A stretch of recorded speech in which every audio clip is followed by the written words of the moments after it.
E aí, meu bom, beleza? Tudo certinho? Tudo ótimo? Eu estou bem, estou maravilhoso aqui mais um dia, tancando facilmente o lindio, o maravilhio, o perfeitil, esse país, cara, fantástico, cara, o país que, meu Deus do céu, como eu amo o Brasil, cara, coisa linda, maravilhosa esse país, cara, né? Os caras estão para começar uma terceira G mundial lá em Taiwan, cara. E os caras tão quebrando pau lá na Europa também, cara. E a gente aqui, cara, tranquilo, maravilhoso aí, cara. Então, a gente tá, ó, cara, perfeito aqui, cara, tá? Não seja entreguista de, eu vou embora, eu não aguento o Bostil, não tanquei o Bostil. Não, cara, você tem que ter a resiliência ali, a capacidade de tancar o Bostil, cara. Cara, é o seguinte, o episódio de hoje, cara, é um episódio patrocinado por um ouvinte do canal aí que mandou uma doação. O nome do cara é o Doutor Chiquinho. É um nome, assim, extremamente alfa, né? Eu gostaria de dizer que eu gostei muito do nome, assim, de cara, entendeu? Qual que é o seu nome? Doutor Chiquinho. Qual que é o seu nome? Doutor Chiquinho. Então, então obrigado aí, Doutor Chiquinho, pela doação ao canal. Né? Também agradecer o Daeleon, o Gigante Guerreiro, que ele fez uma doação lá no começo do projeto aqui do Nova Vertente, que ele bancou 6 meses do canal, né? E como todo mundo bem sabe, eu ganho aí 10 mil reais por episódio, então já é uma quantia considerável. Eu já tô quase comprando um apartamento aí com a doação aí do Daeleon, e agora com a doação do Dr. Chiquinho já tô comprando um terreno lá na Vila Fátima, que é uma vila aqui meio longe aqui na minha cidade, cara. Então, muito obrigado aí aos ouvintes aí que doaram ao canal, tá? Se você quiser que eu fale sobre algum tema em específico, cara, faça uma doação aí, mais ou menos, assim, razoável, tá? Não vai, vou dar 5 pila aqui. Não, cara, entendeu? Eu também não sou tão barato assim, tá? Caso ninguém doe, eu vou seguir falando o que eu acho que eu tenho que falar. Eu já tenho uns quantos assuntos aí pensados aí pra falar nas próximas semanas, tá? Mas se tu quiser pular na frente aí e fazer uma doação, você doe aí pro canal, tá bom? O assunto de hoje, cara, que é um assunto assim que quando o Hernando me falou que esse cara tinha pedido pra eu falar sobre isso, eu falei, putz, cara. Porque esse assunto, né, de filosofia da mente é um assunto assim muito amplo, né? É um assunto bem. E como ele é muito amplo, ele tem muita coisa, muita gente estudando esse tema e tal, e muitas ramificações e muitas correntes pensando sobre isso. E para você ter uma ideia, né, na graduação, quando você está fazendo um curso de filosofia, você não tem uma aula sobre a filosofia da mente. Você tem um semestre sobre a filosofia da mente. Né? Então, 6 meses ali, cara, não 6 meses, que o semestre acho que é um pouco menos. Mas toda semana, cara, você vai ter 4 horas de aula sobre filosofia da mente, toda semana, uma vez por semana, durante um semestre inteiro. Tá? Então, não há como eu te explicar tudo em uma hora, tudo sobre filosofia da mente. O que dá pra fazer é meio que tipo, te dar um apanhado aí mais ou menos geral, tá? Sobre o tema. Então já aviso que vai ficar meio corrido e vai ficar meio superficial, mas é porque é um assunto grande, tá? É que nem se alguém desse uma doação, Homero, você consegue explicar o platonismo em uma hora? Não consigo pra caralho. Platonismo, cara, tu tem que ficar uns 50 anos estudando Platão pra tu conseguir entender mais ou menos o que o Platão dizia, tá? O próprio Platão falava isso, né? O filósofo, ele só é filósofo depois que ele estudou filosofia uns 50 anos. Depois de uns 50 anos na escola ali, você consegue ter alguma ideia filosófica sua, né? O doutor Chiquinho aí, o cara que doou pro canal, agradeço ele, cara.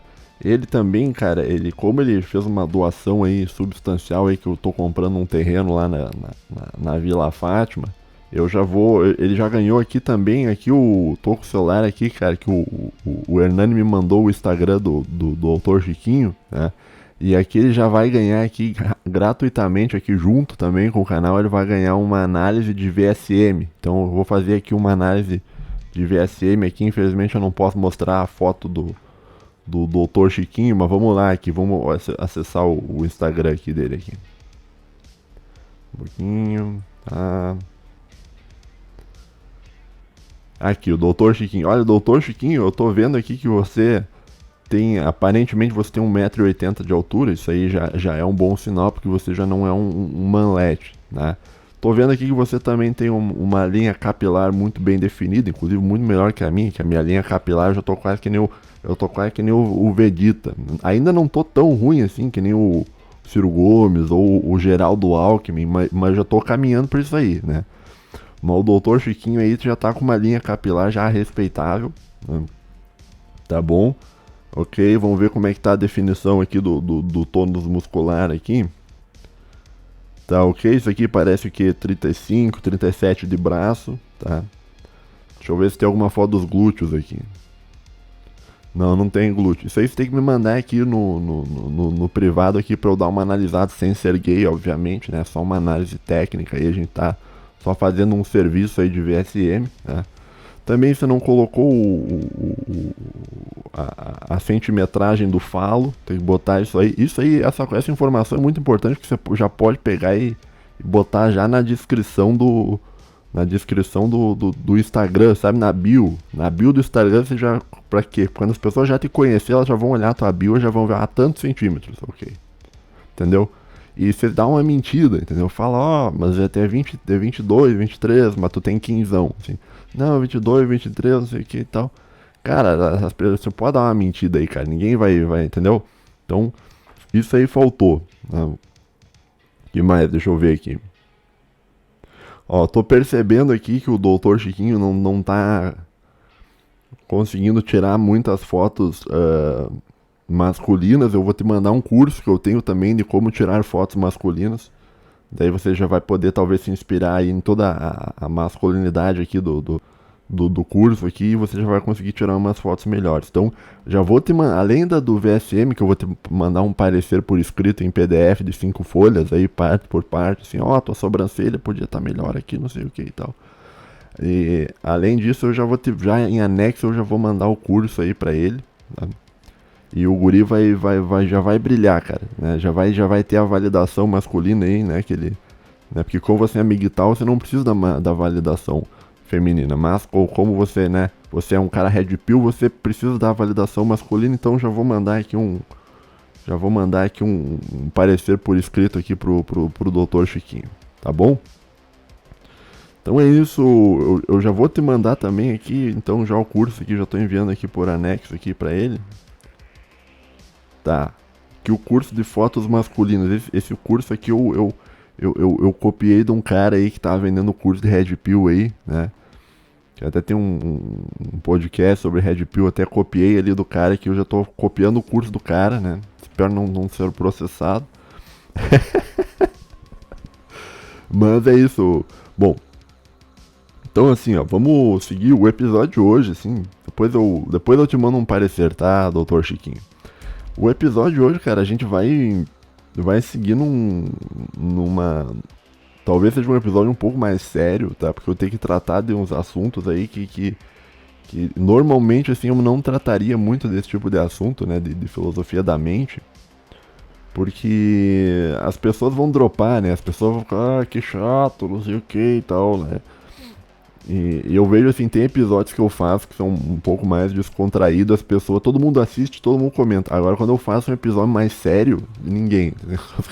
Os caras, não ninguém, mas tipo assim, cai uns 40% assim, de views, 40% de comentário, 40% de curtida, né? Porque é um episódio que cansa um pouco mais a cabeça, o ouvinte não... Entendeu? Mas, né, como o cara fez uma doação, a gente vai falar sobre isso, então. Só deixa eu tomar aqui um suco.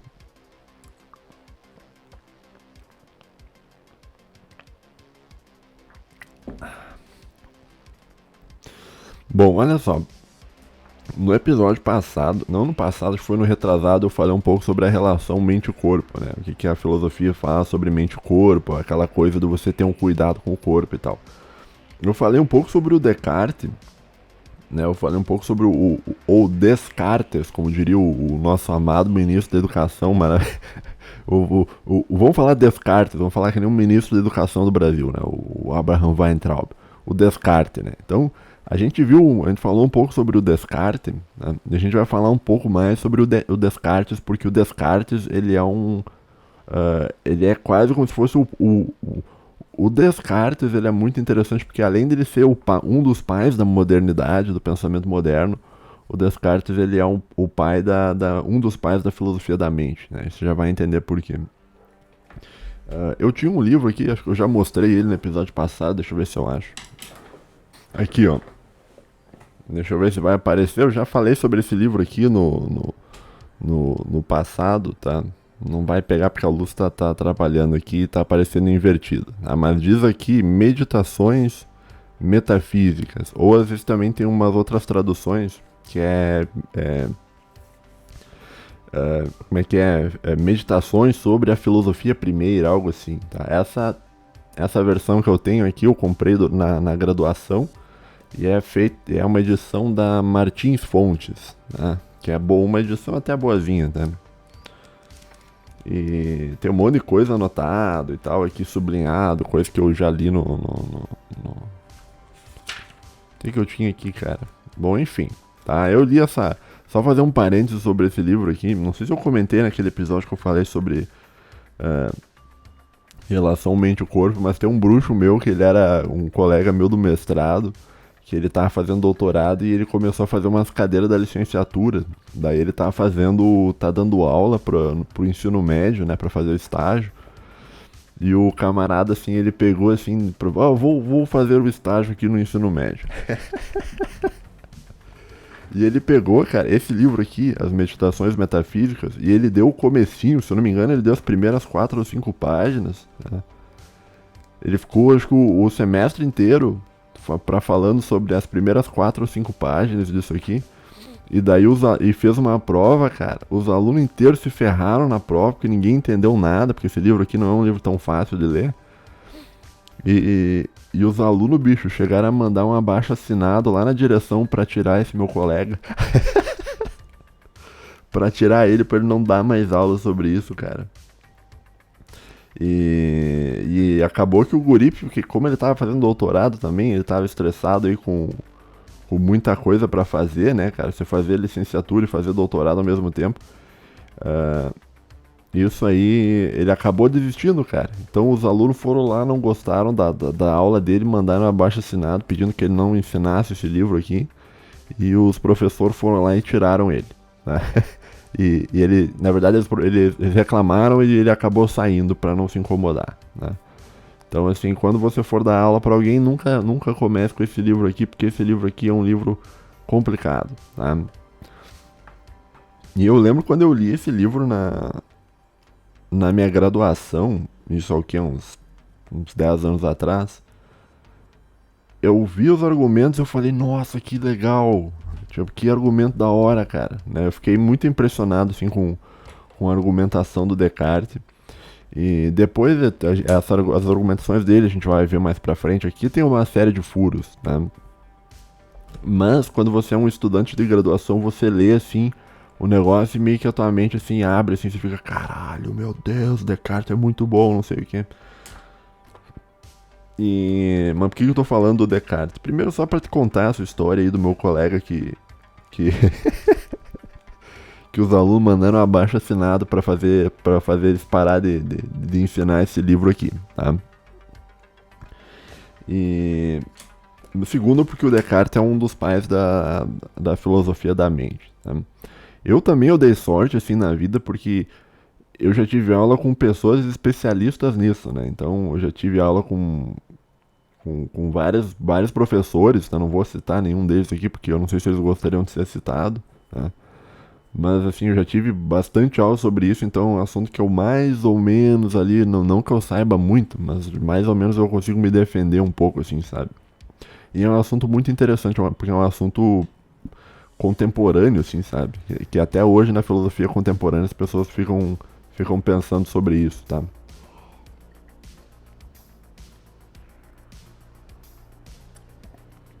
Bom, nesse livro aqui, das meditações metafísicas, como eu disse, já tem tem um discurso do método que diz que é mais fácil de ler que esse aqui, tá? Mas nas meditações metafísicas, o Descartes, perdão, quase falar que nem o ministro da educação. O Descartes, né, ele ele tá sentado em volta de uma fogueira, né? Pelo menos ele narra isso no livro. E ele tá sentado em volta de uma fogueira com um pedaço de cera na mão. Sabe, cera de abelha, sabe? Ele tá segurando um pedaço de cera na mão, próximo de uma fogueira, e ele tá pensando sobre a vida, né? E ele olha pra cera e olha, essa cera aqui é sólida e tal. Tem uma coloração mais esbranquiçada, um amarelo bem esbranquiçado. E ele fica olhando pra cera na mão e depois ele aproxima a cera do fogo e põe a cera próxima da fogueira onde ele tá. E ele percebe que a cera, ela vai amolecendo, ou seja, deixa de ser sólida. E a cor mais clarinha da cera passa a ser uma cor mais amarelado, mais cor de mel. Tá? Que é um amarelo mais meio queimado e tal, meio avermelhado. Né? E o Descartes ele começa a se questionar sobre as coisas e ele vê que, tipo, olha, alguns momentos atrás eu tava com um pedaço de cera na mão e esse pedaço de cera, ele parecia ser uma coisa, parecia ser algo sólido. Né? Agora, passou alguns momentos e o mesmo pedaço de cera já não é mais sólido. Tá? Ou seja, ocorreu uma mudança da cera. Tá? Então o conhecimento que eu tinha sobre a cera, que a cera é algo duro, né, sólido, né, já não é um conhecimento mais válido. Tá? E ele vai pensar sobre isso e ele vai começar a pensar, olha, então quer dizer que eu posso me enganar com relação à cera. Né? E ele vai começar a duvidar de várias coisas, olha, eu posso me enganar então de que essa fogueira também... Pode ser que essa fogueira que eu tô aqui nem exista. Pode ser que o calor que eu tô sentindo nem exista. Pode ser que eu aqui no meio da floresta, aqui em volta desse fogo aqui, talvez nada disso que está ao meu redor exista, porque eu posso estar sendo enganado. Tá? Esse processo de você questionar tudo, né, questionar a realidade, a constituição da realidade, isso aí é um negócio que é conhecido como dúvida metódica. Né? E ele começa a questionar as coisas e tal, né? Mas ele vai questionando até que ele chega em algumas conclusões, cara. Eu tô atropelando um pouco a meditação do Descartes, mas ele vai chegar a uma conclusão que é o seguinte, olha, existem algumas poucas coisas que você não pode questionar. Enquanto tudo o que a gente experiencia pelos nossos sentidos podem ser falsos, existem algumas coisinhas que talvez a gente não consiga questionar, né? E uma dessas coisas é a dúvida cartesiana, né? Que é o você duvidar de tudo, né? E o Descartes ele vai parar e vai pensar o seguinte, olha, pode ser que eu esteja me enganando sobre tudo, pode ser que tenha um demônio me enganando, pode ser que tenha um Deus mau me enganando, mas se eu estou enganado, existe uma coisa, e é um raciocínio filosófico dele por trás, que é o seguinte, olha, para eu ser enganado eu preciso existir. Então quer dizer que eu existo, né? E se eu tô duvidando, quer dizer que eu existo também, porque para duvidar eu tenho que estar pensando, e só quem consegue pensar é um ser que existe. Né? Não sei se tu pegou o raciocínio, né? Então, enquanto tudo ao redor do cara pode ser falso, que eu disse, hoje é um episódio um pouco mais denso, tá? Enquanto tudo ao redor do cara pode ser falso, pro Descartes tem algumas coisas que não são falsas, né? E o fato dele existir é uma dessas coisas. Tá? Ele tem a comprovação de que ele existe porque ele está duvidando, né? de que tudo é verdadeiro. Tá? E não tem como você duvidar sem existir. Logo, ele existe. Daí que surge o cogito, né?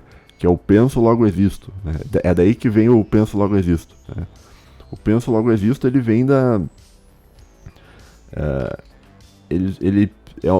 talvez acho que é a primeira certeza, ele tem algumas certezas, né, na vida, mas a primeira certeza é essa, né, olha, se eu tô duvidando das coisas, significa que eu existo, tá? Porque não há como você existir, duvidar sem existir, tá? Então é mais ou menos isso. Se existe um Deus, ou se existe um demônio, ou se existe os sentidos enganando, também, isso é uma prova que você existe. Porque você não seria enganado se você não existisse. Então, o fato de você pensar é uma comprovação que você existe, E o fato de você poder estar sendo enganado também é uma comprovação de que você existe. Então, o eu cartesiano, ele é um eu pensante, um eu duvidante, né? Um cogito, né? Que diz, né? E daí o Descartes, ele também é famoso por um argumento lá do... Eu tinha que ter falado isso no começo, mas eu não sou tão bom professor, então... Mas ele tem um argumento do sonho, né? Que é o famoso argumento do sonho que depois inspirou o Matrix e tal. Que é tudo aquilo que tu experiencia na realidade pode ser falso porque pode fazer parte de um sonho, né? Agora, ouvinte, você deve estar na academia agora. Você não tem como saber se você está realmente na academia ou se você está sonhando. Você está em casa e tu está sonhando que tu está na academia, né? Muitas vezes a gente sonha e a gente acha que tá na realidade e daí quando vê a gente acorda. Então é muito difícil você saber o que é a realidade e o que não é, né? Esse é um argumento do... Mas mesmo no sonho, mesmo que tu estiver sonhando, ainda assim significa que você existe, se você estiver pensando sobre isso, né? Então se tu tá duvidando que tu tá acordado ou não, isso pelo menos é uma prova que você tá existindo. Mesmo que você esteja sonhando, ainda assim você existe, tá?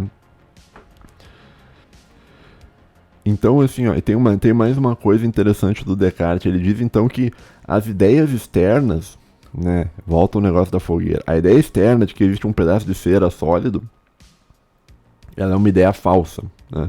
E a ideia interna de que você existe como um ser pensante, ela é uma ideia verdadeira, tá? Então, existe essa distinção entre ideias internas e ideias externas, né? E isso é muito importante porque o Descartes, ele tem um argumento pró-existência de Deus. Não sei se te interessa saber isso. Tá, eu vou contar, não sei se o ouvinte aí, ateuzão aí, não se importa, mas é o seguinte. O Descartes, ele vai te falar sobre ideias internas e ideias externas, né? Uma ideia interna seria isso aí de você pensar e existir como um ser pensante, né? Você ter uma prova de que você existe porque você está pensando, tá? Agora, o Descartes, ele vê assim, ele analisa a ideia de perfeição. Então o Descartes vai olhar para a cabeça dele, para dentro da cabeça dele, e vai dizer, olha, dentro da minha cabeça existe a ideia de perfeição.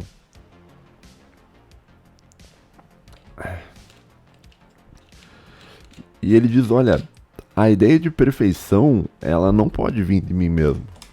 Ela não vem de mim mesmo, né? Porque eu sou um ser imperfeito, não teria como eu criar uma ideia de perfeição. E como é que sabe que ele é imperfeito? Porque é um ser que pode ser enganado, né? Perceba como uma coisa vai ligando com a outra, né? Ora, como ele pode ser enganado, significa que ele não é perfeito, tá?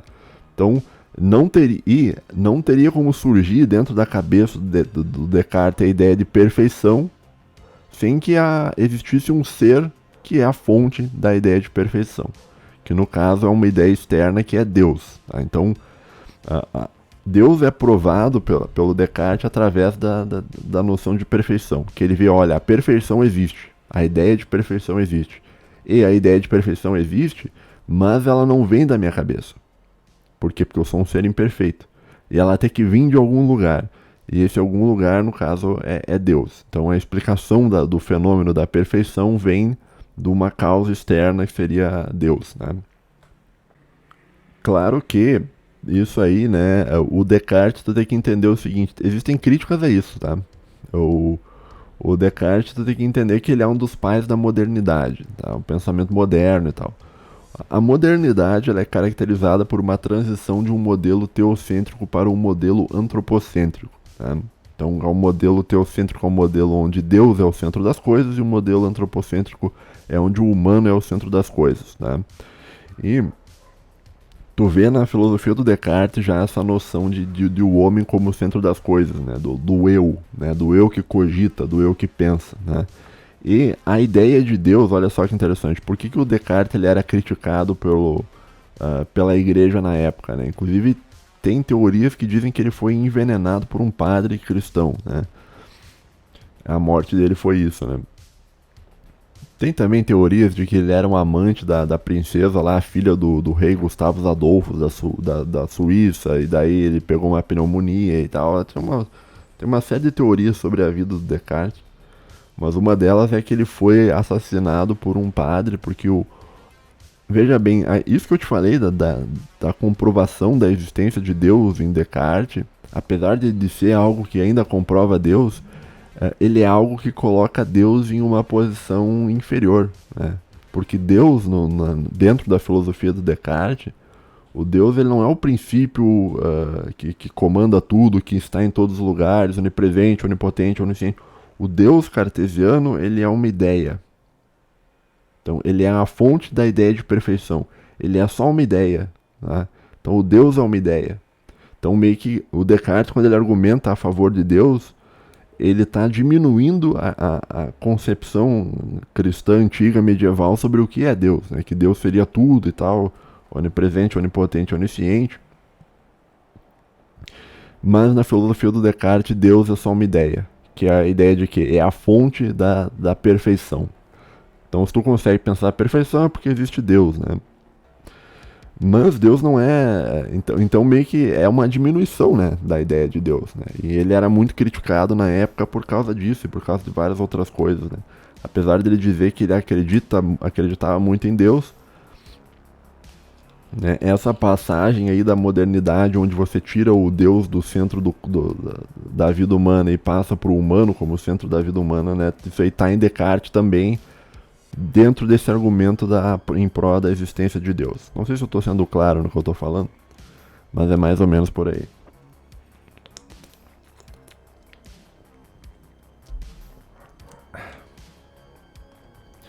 Tá, então, por que eu escrevi aqui dualismo cartesiano, né? Por que o Descartes, ele é o pai um dos pais da filosofia da mente? Eu acho que ele é o pai, eu não me lembro se tem algum outro anterior a ele, né?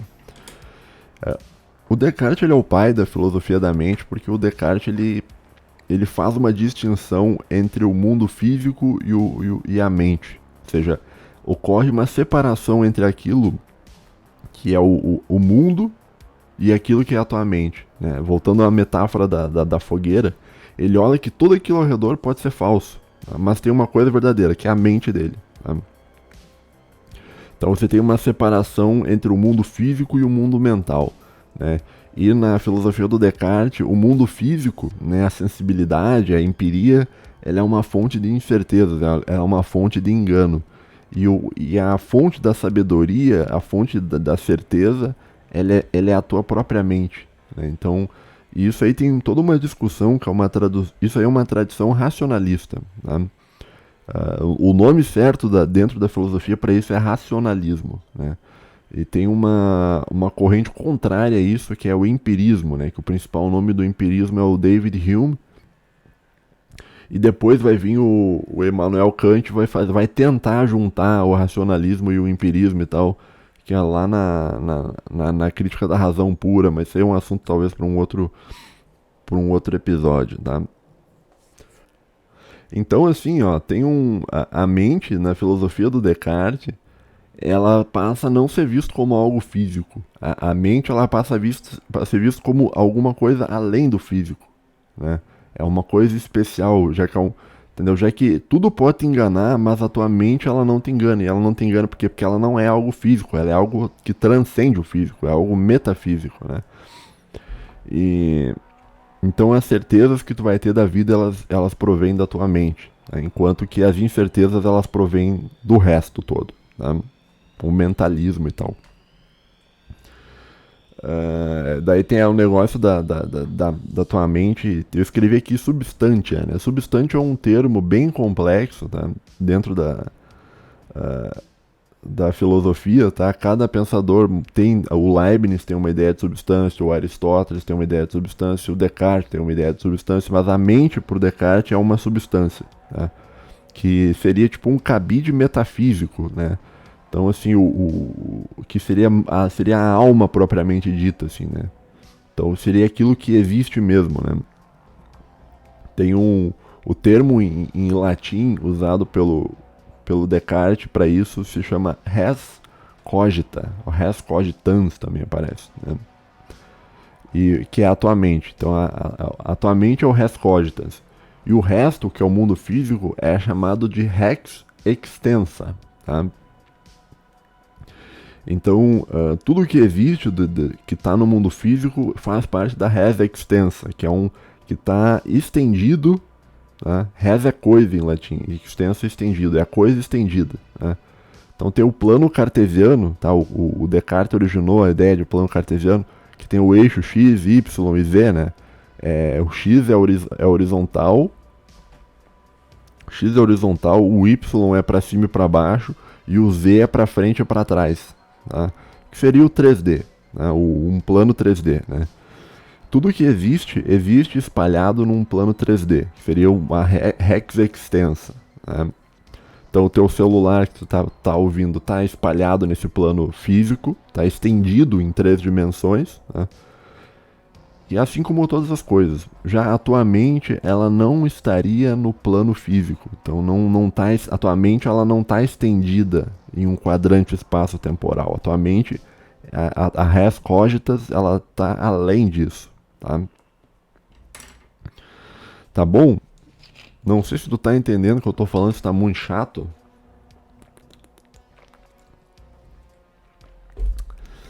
Mas é isso, né? Então existe uma separação entre aquilo que é físico, que seria pro Descartes, seria a fonte do engano e tal, e aquilo que é metafísico, que seria a res cogitans, que seria a tua mente, que pro Descartes é a fonte da tua certeza, é aquilo que realmente tu é, tá? Que seria a tua substância, né? E bater essa coisa tem vários. Bom, isso aqui não dá. Acho que deixa pra lá essa parte aqui. Isso aqui vai complicar muito.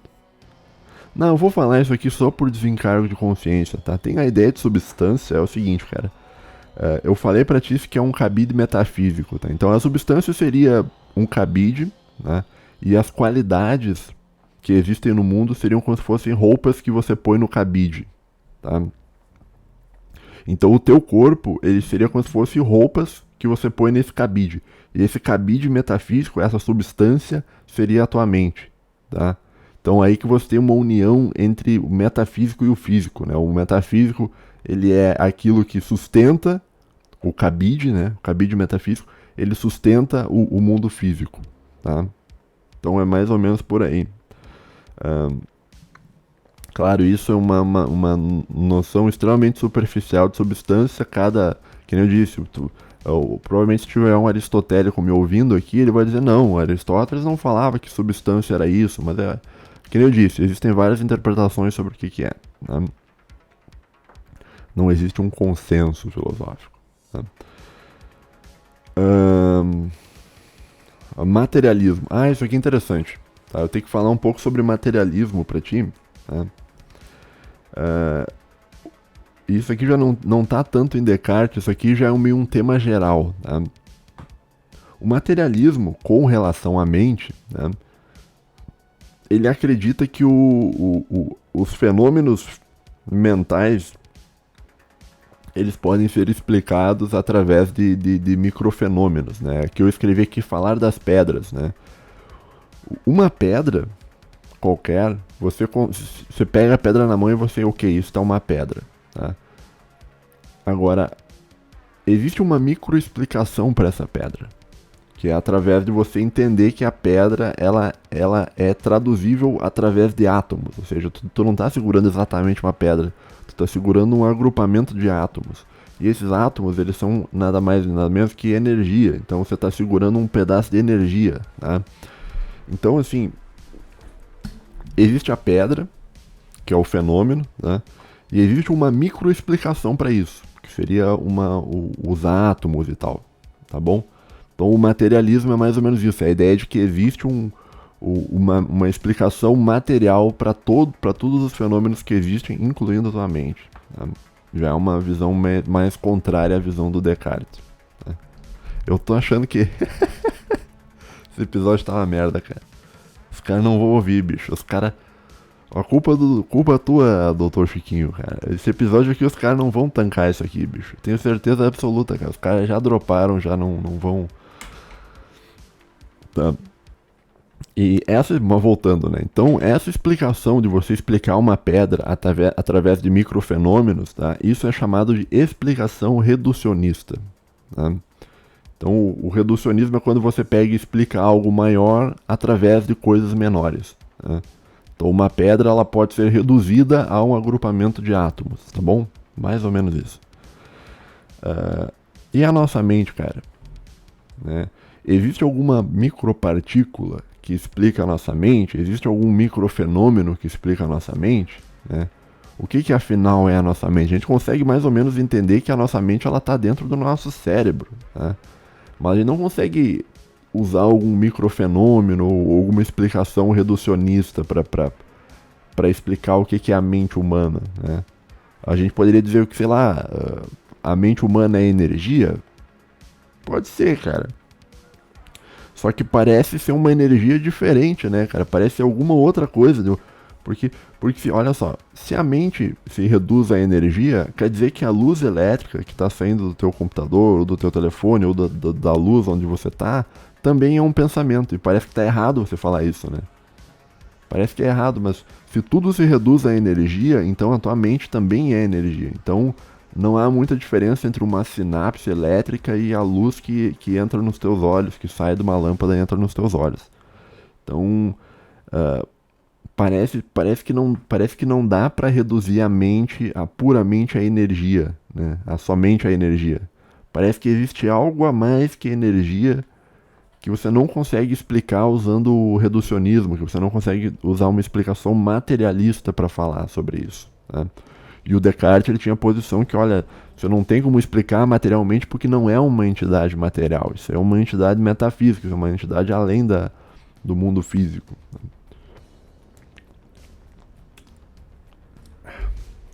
Deixa eu ver o que eu anotei aqui, cara, para eu não me perder. Vou ler aqui o que eu escrevi. Essa coisa de explicar tudo através do mundo físico meio que funciona com pedras, mas em muitos outros aspectos isso não funciona. Quando se fala em cultura, isso não funciona. Você não consegue reduzir um fenômeno e explicar o que é a cultura através de uma redução física. Né? Quando se fala no valor do dinheiro também, né? É difícil você explicar o que é o valor do dinheiro. Como é que você explica o valor do dinheiro, né? Você pega o exemplo do dinheiro do papel e do dinheiro de metal. Você pega uma nota de 5 reais, ela tem um custo para ser feito. Né? Agora, 5 moedas de 1 real também tem um custo para ser feito. E esse custo de fazer 5 moedas de 1 real é maior que o custo de fazer 5 reais em papel. Tá? É mais caro você fazer a moeda do que você fazer o papel. Só que o valor dos dois é o mesmo, cara. Olha que loucura, cara. Ou seja, para tu fazer o real em moeda é muito mais caro que você fazer o real em papel. Só que o preço dos dois é o mesmo. Então a relação do valor de uma coisa já não está nem associada ao material que a coisa é feita, né? Então é muito difícil, cara, você tentar explicar o mundo reduzindo ele a microfenômenos físicos materialistas, né? Então isso não funciona com cultura, você não consegue explicar a cultura através de microfenômenos materialísticos, você não consegue explicar o valor do dinheiro através de microfenômenos materialísticos e talvez você não consiga explicar a mente humana, o pensamento humano, a consciência humana através de meros fenômenos materialísticos. Né? Bom, não sei, cara, eu não tenho opinião sobre isso, tá? Eu só tô te explicando o negócio. Mas eu acho muito louco isso, cara. Porque assim, eu tenho uma tendência a ser um materialista, tá? Quando eu falo materialista, não tô falando em marxismo, materialismo histórico dialético. Tô falando a filosofia histórica é uma filosofia que não acredita muito em mundo metafísico, tá? E eu tô junto com os históricos nisso. Mas é muito difícil, que nem eu falei, explicar certos fenômenos somente usando o mundo físico, né? O fenômeno cultural, o fenômeno do valor do dinheiro, o fenômeno da mente humana, do funcionamento da mente humana, da consciência humana e tal.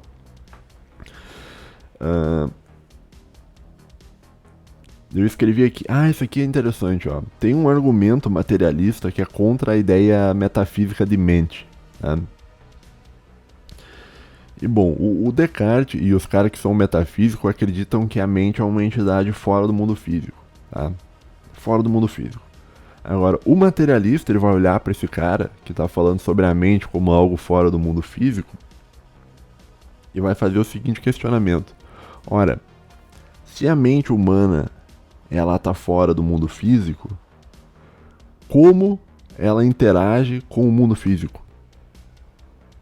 Porque se é um negócio completamente fora do mundo físico, ele não teria nem como se comunicar. Seria quase. A metafísica e a física seria uma relação assim meio de água e óleo. Você pode tentar botar os dois no mesmo copo, eles vão se separar na hora, eles não têm como interagir. Não há possibilidade nenhuma do mundo físico interagir com o mundo metafísico. Né? Esse é um questionamento que é feito supostamente para refutar o metafísico que acredita que a mente está fora do tempo e do espaço e tal, da res cogitans, né? E o Descartes, se eu não me engano, ele tem uma explicação para isso, tá?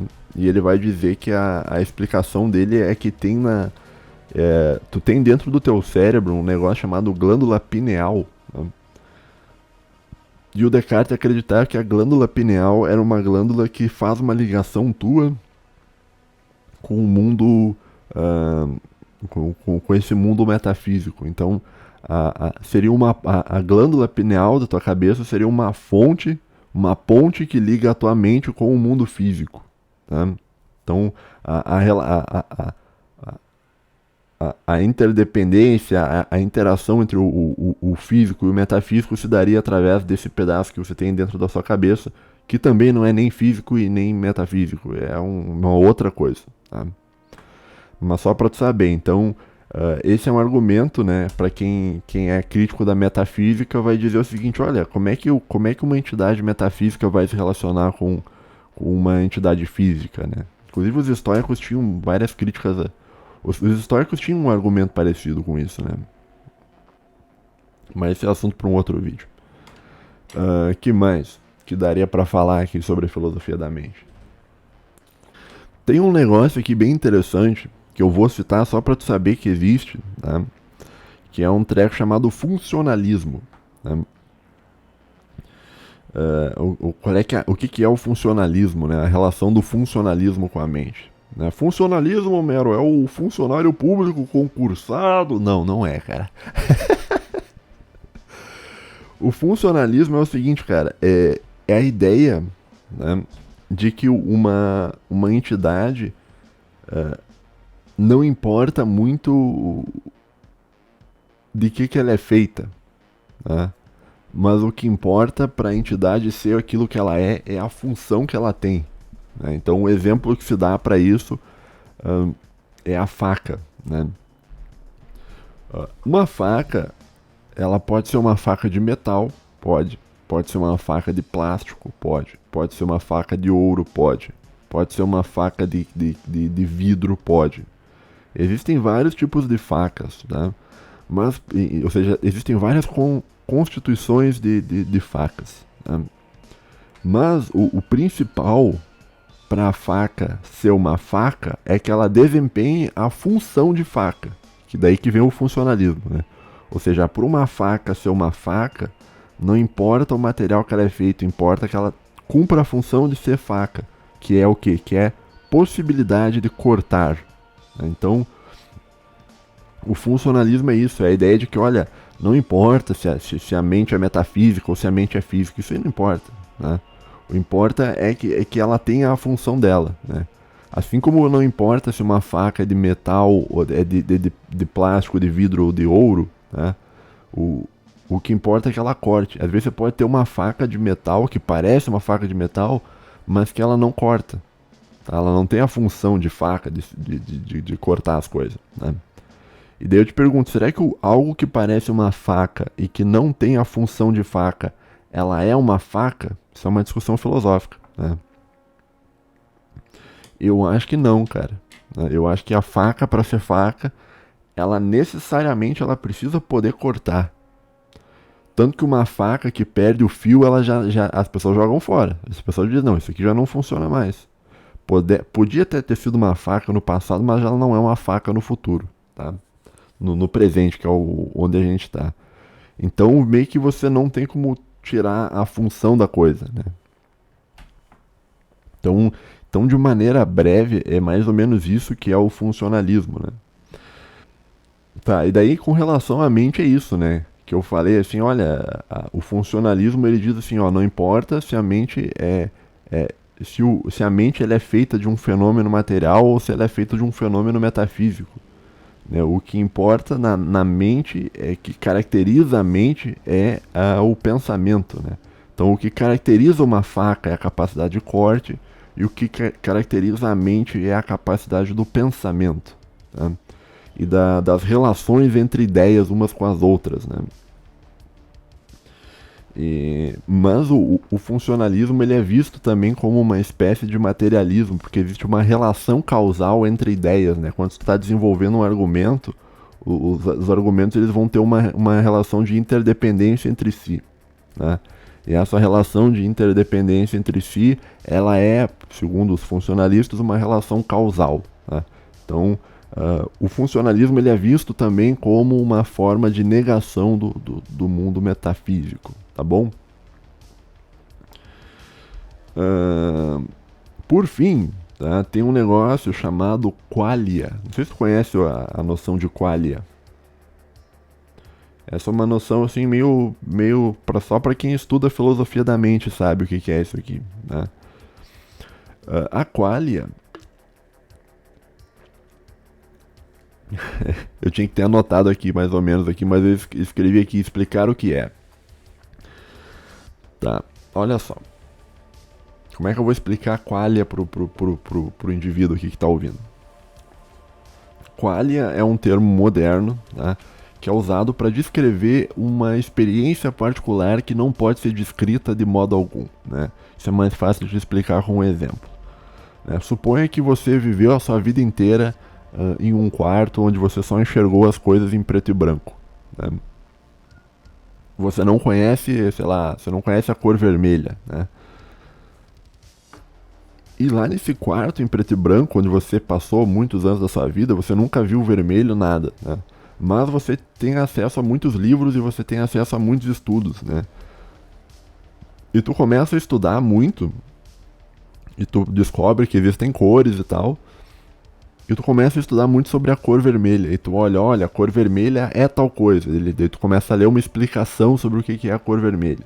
E a cor vermelha é uma cor que está dentro de um espectro de onda do intervalo de tal a tal coisa e tal, que é recebido pelo teu olho e é o reflexo daquilo que não é, não sei o que. Tem toda uma explicação por trás, uma explicação física sobre o que é a cor vermelha. Tá? E você vai lá e você estuda muito o que é a definição de vermelho. Tá? A questão é, será que somente desse modo tu sabe o que é a cor vermelha? Né? Essa é uma questão filosófica também em aberto. Será que tu sabe o que é a cor vermelha? Né? Bom, a partir do momento que tu saiu desse mundo em preto e branco e você olhou a cor vermelha pela primeira vez, ali as pessoas que defendem a qualia dizem que você adquiriu um conhecimento a mais, que você adquiriu alguma coisinha a mais, né? E essa alguma coisinha a mais, ela é algo impossível de você descrever, né? Então, por mais que você já tenha lido muito sobre o que é a cor vermelha, cara, se você nunca viu a cor vermelha, você não vai entender perfeitamente o que é a cor vermelha até você experienciar na sua mente a cor vermelha, tá entendendo? Isso é a qualia, mais ou menos isso, né? E a qualia é um fenômeno mental muito interessante porque ela explica muitas coisas da vida humana que, por exemplo, assim, né, ela explica a dor, né? A gente entende o que é a dor, né? Todo mundo já teve dor na vida, né? Todo mundo já se cortou e tal, com uma faca, por exemplo, né? Mas a dor, ela é um fenômeno desses do tipo qualia, né? Ou seja, cada um de nós experiencia a dor de um modo diferente, né? Por isso que é tão difícil tu entender a dor do próximo, porque o sentir a dor é algo extremamente particular, né? Então a gente vê alguém sofrendo por alguma coisa que a gente acha muita frescura, né? Mas é frescura pra gente, porque ele não sofre tanto quanto aquela pessoa, né? Eu tô tentando pensar em algum exemplo, mas não me vem nada na cabeça. né? Mas isso é principalmente assim os caras que têm depressão, né? O cara que tem depressão, ele tem uma dor existencial ali que por mais que ele tente descrever em termos de escrita, ele nunca vai conseguir. Porque é mais ou menos o negócio do vermelho que eu expliquei, né? Você pode descrever o vermelho, mas você nunca vai entender o vermelho sem ter visto o vermelho.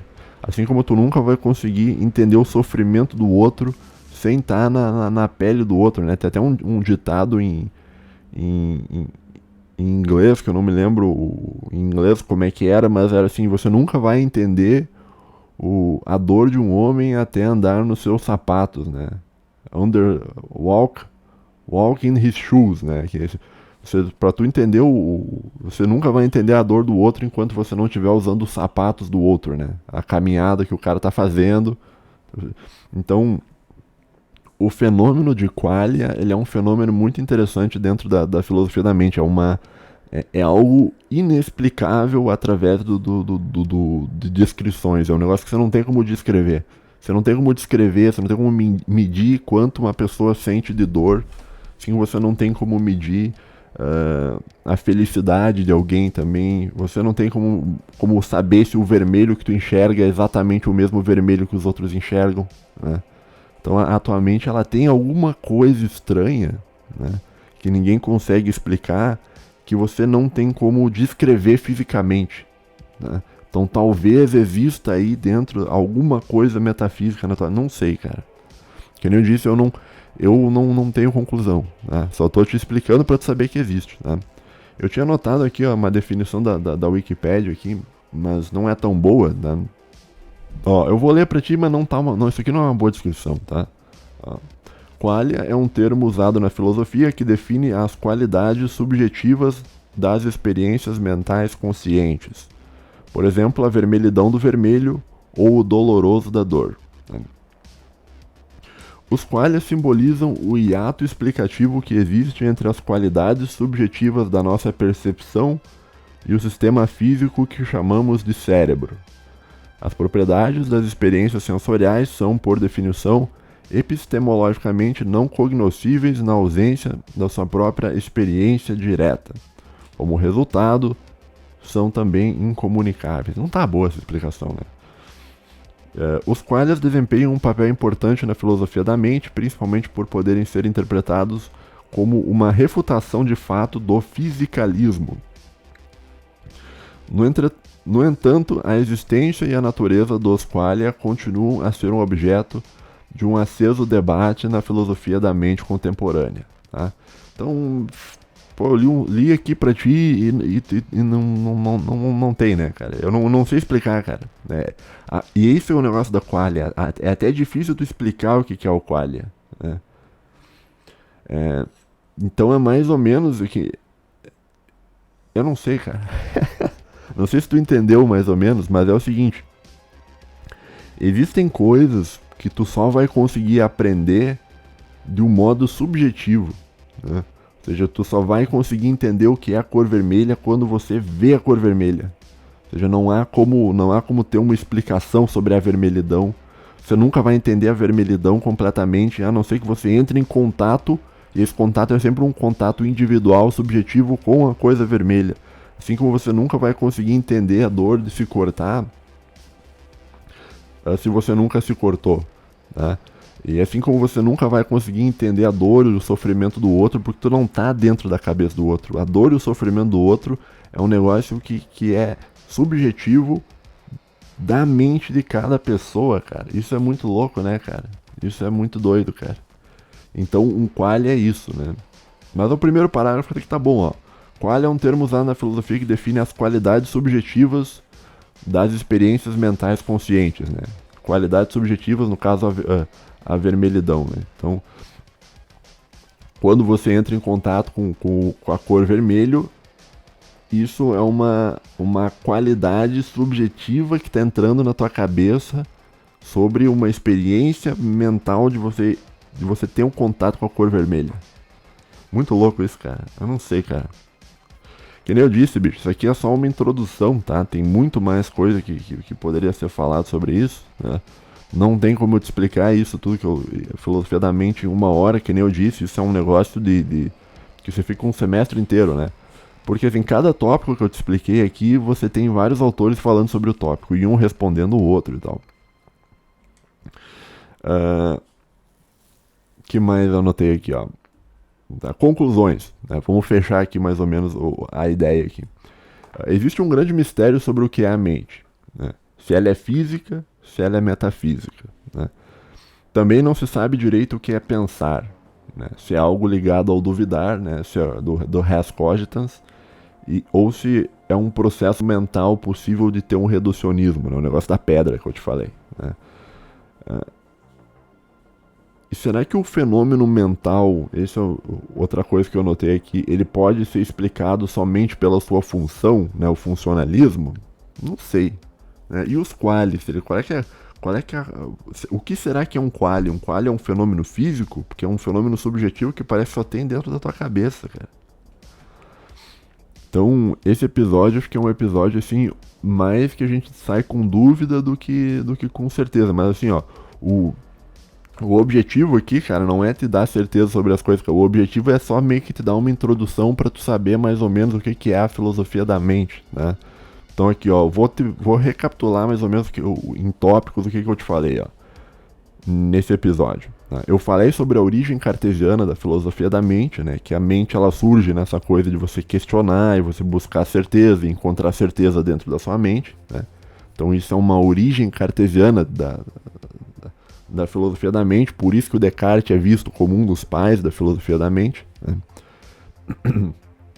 Eu te expliquei o cogito cartesiano, né, que é a dúvida metódica sobre tudo que existe dentro do sistema cartesiano.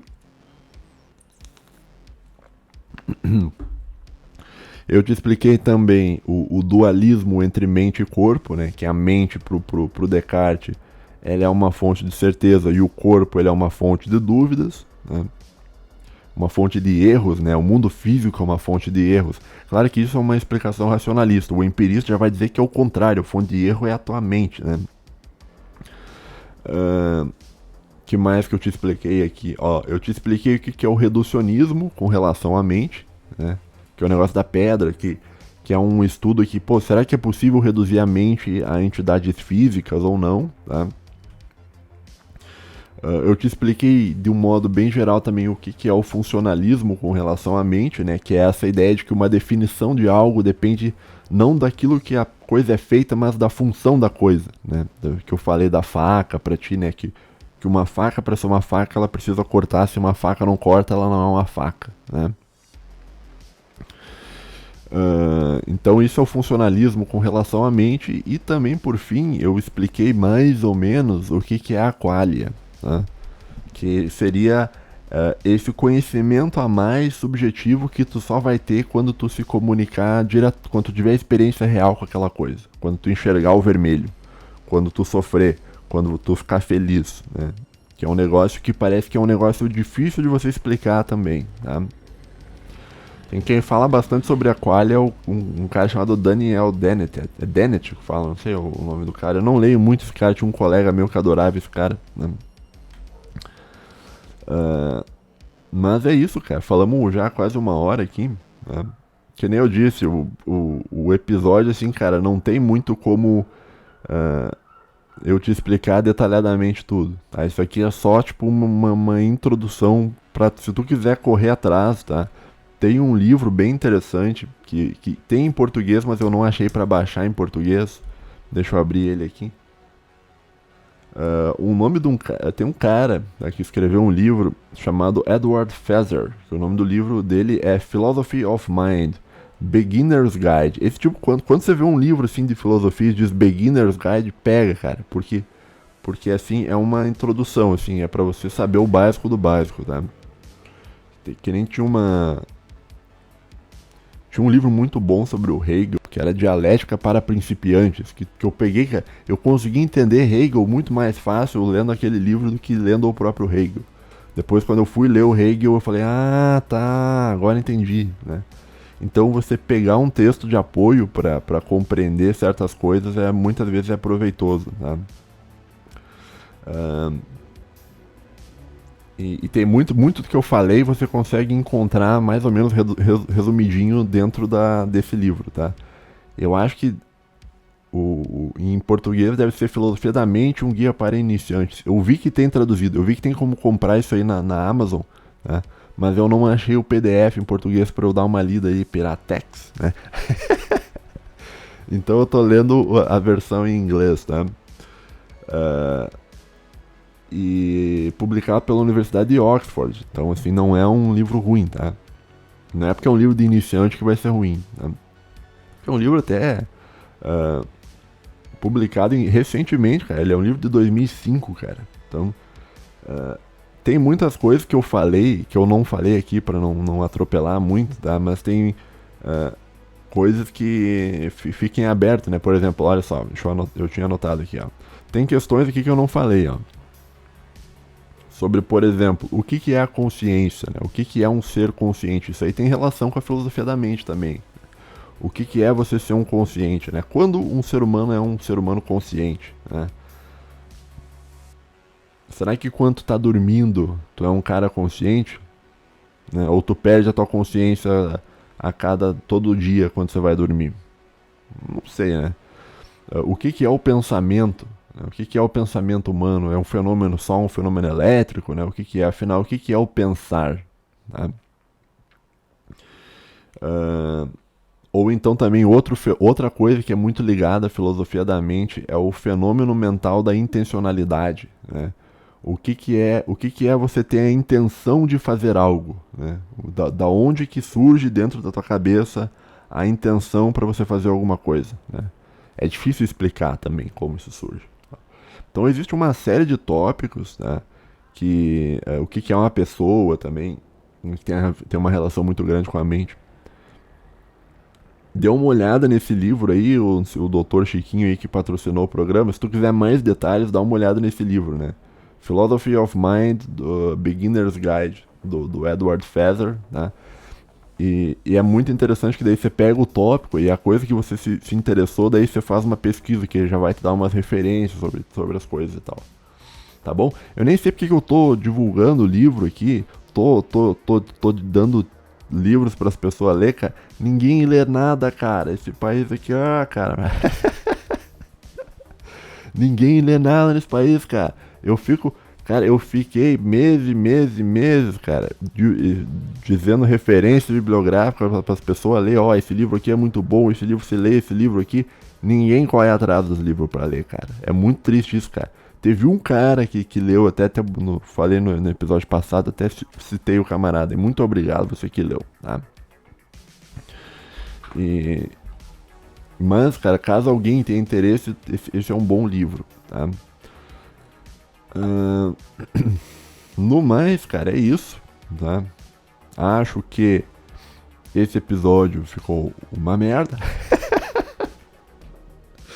Ficou muito superficial, tá?